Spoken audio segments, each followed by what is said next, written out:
Hi, my name is Tristan Johansson, and in this video discussion board I will be explaining the works of three type designers. William Caslen, born in 1692 or 93 in Worcestershire, developed Arabic, Hebrew, Coptic, and Latin fonts. His fonts were so popular that one was even used for the first print of the Declaration of Independence. Some of his revived fonts are still even used today. Here's some of his works. John Baskerville, born in 1706 or 07, made a fortune for his lacquerware.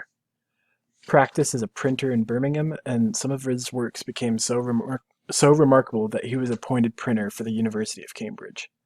He pioneered new styles of type as well, and ink and paper production. Claude Garamond is a French type designer and was one of the first independent type designers. Established the tradition that uppercase letters should slant as well as the lowercase letters. And here's some of his fonts.